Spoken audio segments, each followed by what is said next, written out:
enthusiasts. I'm your Pat's Path Predictor. Let's get right into the weather.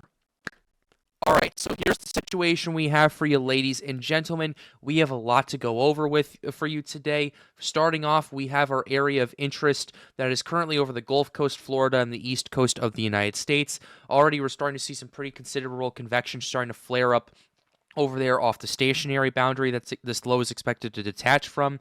We have Barry that is no longer Barry as it has dissipated, but still the convection and rainfall continues to fall across that region over there. And then we have a tropical wave that's kind of hovering over parts of the MDR, and we're going to be talking about that and other conditions that are going on as well. So let's go ahead and dive right into it right now. So here's the situation that we have. We have this area of interest that has been designated by the NHC.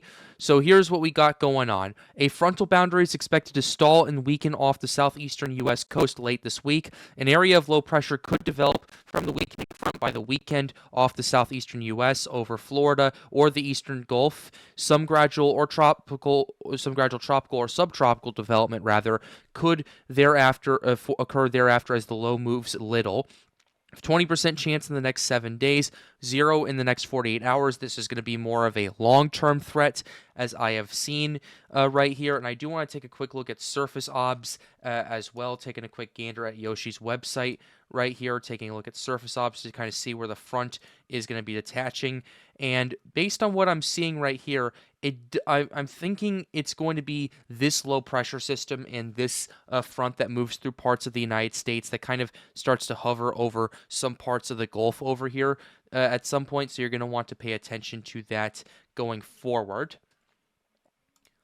But ultimately, the situation that you have right here, like I said, is you're going to have a frontal boundary stall out, and then it's going to completely weaken, and then you're going to have a low-pressure system form as a result of that. And the reason you can have that type of situation, the reason you can have that type of formation happening over there is mainly because essentially, tropical cyclones, they don't use baroclinic forcing. They don't have any fronts for them to strengthen. Rather, they use theta E and very warm water for their source of energy. And kind of what we're going to notice is we're going to notice that low pressure system develop from pretty much shifting from baroclinic vorticity and baroclinic forcing all the way down to essentially theta E and more warm water-based development. So that's kind of what we're going to be seeing with this area of interest. And I have been looking at some ensemble runs that do indicate that maybe this system will not form on the East Coast, but rather in the Gulf Coast of the United States, which would honestly make it even worse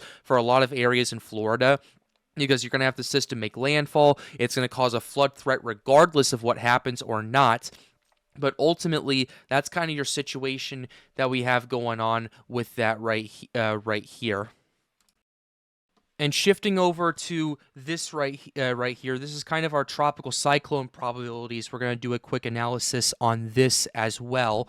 So here's the situation that we're looking at.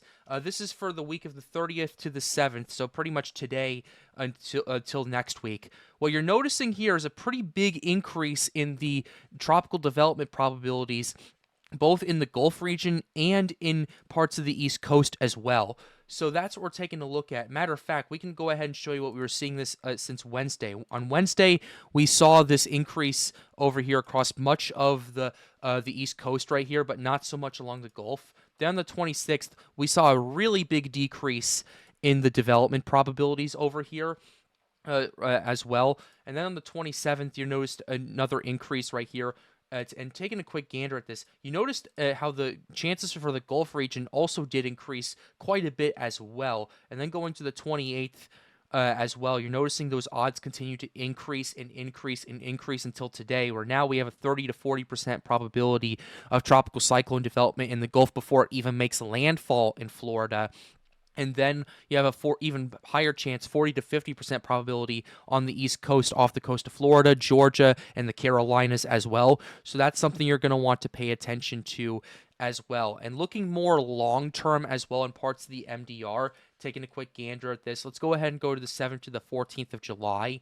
Right here, you're noticing minimal chances there, but the 14th to the 21st of July, you noticed a pretty big spike in probability developments around the second to third week of that month as well. And we can actually go ahead and go back to the last few days to show you kind of how this has evolved as this takes a second to load. And starting right here on the 26th of June, you notice that you're kind of being consistent around a 10 to 20% probability of development over here. Then on the 27th, you're noticing a bit more scattered. And then the 28th, you noticed a pretty big drop off in the probabilities across the board in the MDR. But on the 29th, which was yesterday, you noticed a pretty big increase during that region right there. I think that has an effect, is kind of taking into account the fact that you're going to see more moisture in that region. The MJO is going to get more active, and you're going to see another situation where more tropical waves, in part due to the Sahel region getting more and more monsoons starting to ramp up over there. So that's something we're going to have to watch going forward. And looking at the data for that's going to come in today and tomorrow will be very critical as to whether this is a one-time thing or this is something more permanent to watch as well. But shifting over, we're going to go ahead and talk more about what's been going on in Florida, as well as the Gulf Coast and the East Coast as well. And to start with that, let's go ahead and go to the ensemble runs and then move on to the operational. Starting with the ensemble runs, here's the GFS data around 0Z. This is going out about 10 days right here. What you're noticing with these runs right here, what you're noticing with these ensembles is more probabilities, the development probabilities right here are actually going up in parts of the Gulf. And what I do find curious is the GFS wants the system to move more so north to the north than to the east, potentially affecting the Florida Panhandle, which I am pretty curious about. And there isn't going to be that many steering currents that's going to be driving the system, although I do think an eastward motion is still favored at this current point, and I still think the system is ultimately going to end up in parts of the East Coast right there. So we're going to have to watch and see how that will essentially pan out. And then going ahead and moving on to the European run it right here. This is the 0Z for today. And this is interesting, actually. Let's go ahead and zoom in on this real quickly and kind of show you this. The 0Z European ensembles want this, like more of these runs are actually having the system head further to the west. Like two are heading it towards Texas, a couple heading towards Louisiana. Majority of them kind of keep it in the Gulf Coast right here, but you're also noticing as well more ensembles having the system hit the East Coast as well. So you're noticing at least with the European, you're noticing more of a split in the runs, and you're noticing a split in terms of, okay, how is this panning out and how are we going to pay attention to this? So that's pretty curious, and that's something to pay attention to. And going back to the 12Z run from yesterday, taking a quick gander at this, you were not seeing nearly as many ensembles calling for tropical development. So the 0Z runs, the 0Z ensembles really spiked up going forward across the East Coast, across the Gulf Coast as well. So those are some factors that you're going to want to pay attention to, and we will keep you updated on here on the Pat's Path Predictor channel.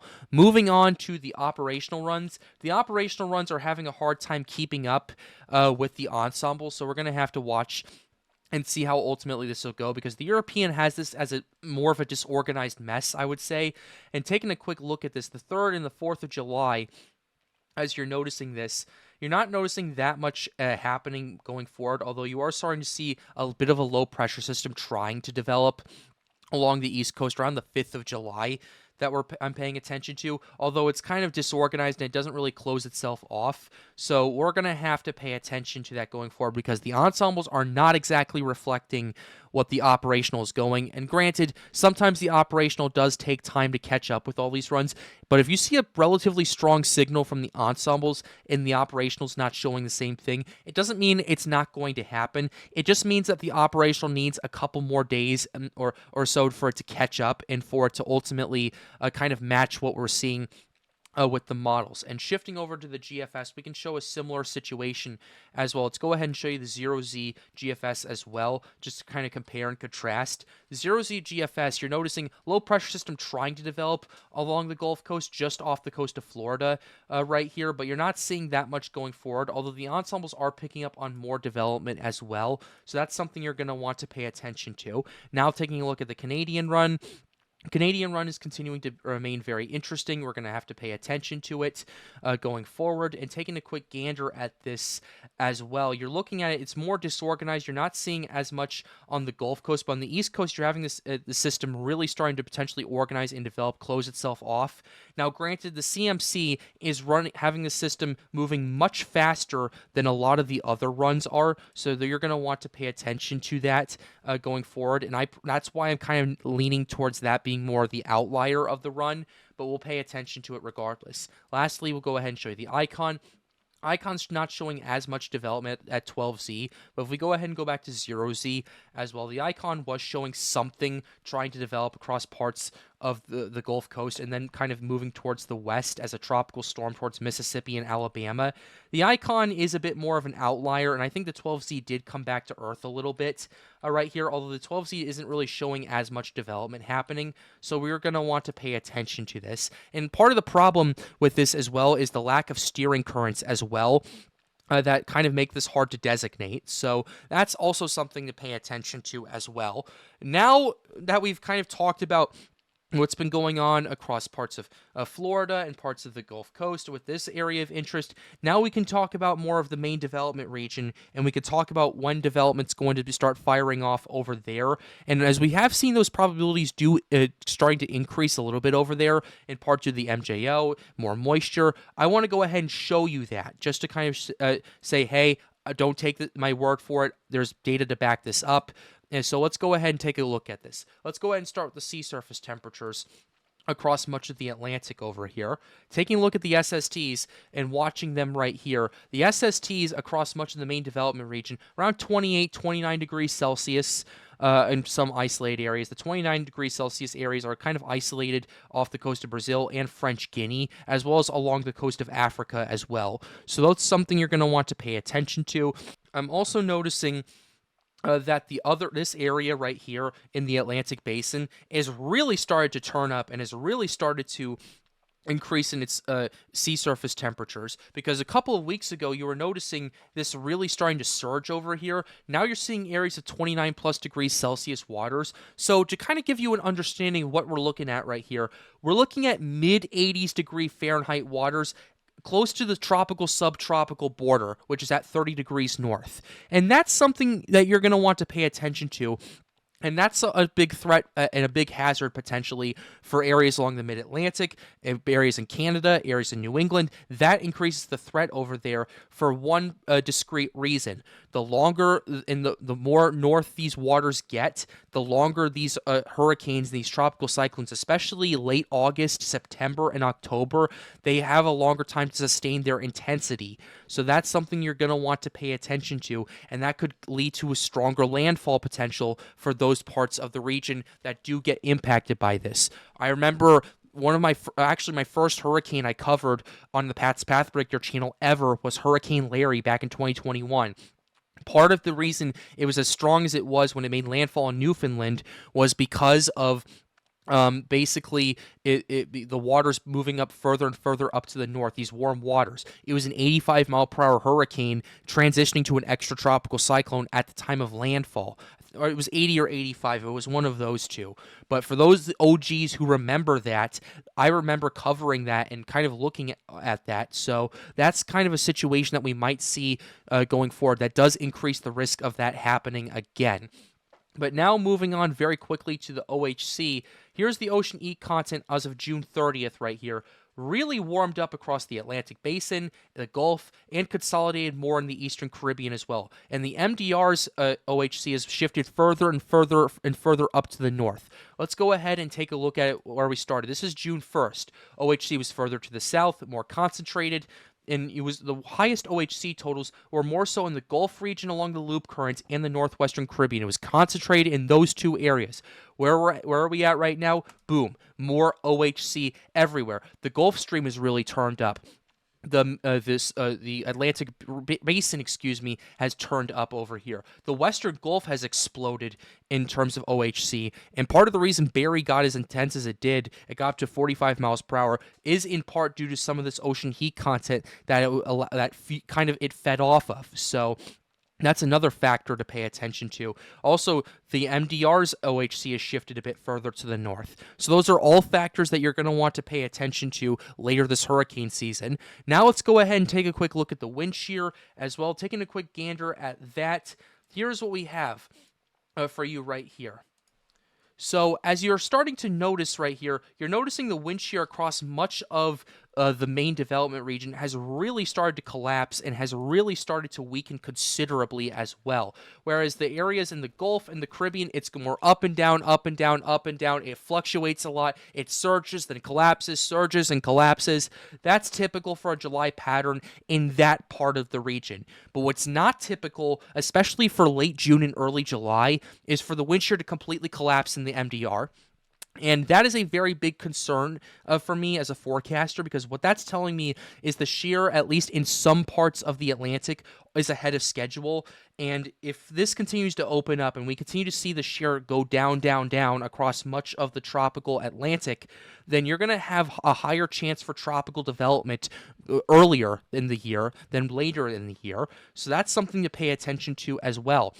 And that's why I'm highlighting mid-July as a potential threat for much of the MDR and maybe even parts of the Antilles if we get that far to the west. But we'll have to pay attention to it, and we'll keep you updated on that moving forward. And you're starting to notice in that run, the 5th of July, wind shear continues to weaken across much of the MDR. Wind shear does fluctuate north and up and down across much of the Atlantic as well, so you're going to want to see how that's panning out. But ultimately, by the time we get to the 14th of July, you're noticing the northwestern Caribbean is kind of weakening with shear. That's more fluctuative though, and much of the MDR has very little shear at this current point. So that's something to consider as well, and something we will continue to keep you updated on. Another thing we're going to go ahead and show you is the moisture, because wind shear is no longer going to be a factor as to what inhibits tropical development. Now it's going to be dry air, and what's that's going to play in. So taking a look at the dry air, it's still relatively dry across much of the MDR. You're going to have Sahara air layer, you're going to have Sahara dust, but there are some features towards the end of this run that I'm paying attention to that you're absolutely going to want to consider. Because normally what you notice is around, I'd say, late July, early August, in the case of last year, around mid-August, the Sahara dust, there's a low pressure system that blocks it from moving into the Atlantic, and instead starts shifting more towards Europe rather than moving into the North Atlantic. But as you're looking at this right here, and looking at all of this moving forward, starting, I'd say, about 12 days out, you're noticing that high pressure system starting to block it, and you're starting to notice that low pressure system starting to move over here, and another high pressure system developing over here that's driving more of this dust and more of this dry air north instead of west, potentially putting parts of Iberia, them getting Sahara dust, parts of France getting Sahara dust as well. And what that means long term is it means less Sahara dust is going to start moving into the Atlantic, and that's when the season starts to open up more for business. You're also noticing a moisture surge across much of the tropics right here. You're noticing more and more moisture pockets right here for potential development as well. That, coupled with low shear, could cause some tropical development to happen in that kind of environment, but we'll have to pay attention to that, because I don't want to go and speculate that, oh, this one area is going to be the stuff that starts to fire it off. I'm not saying that.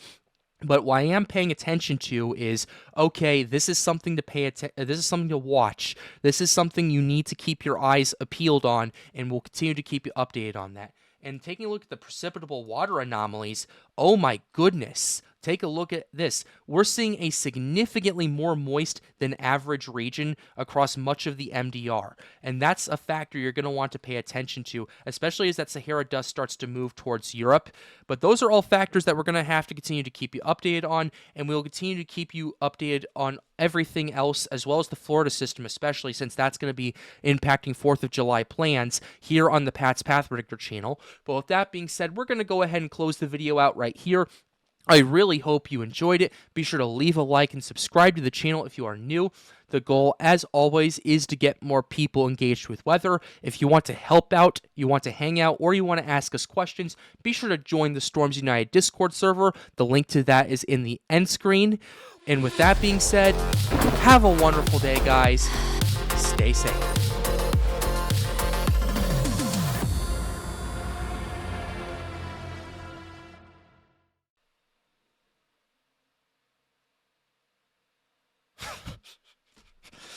Ah, yes. The good old Breggy stare. Go subscribe, guys.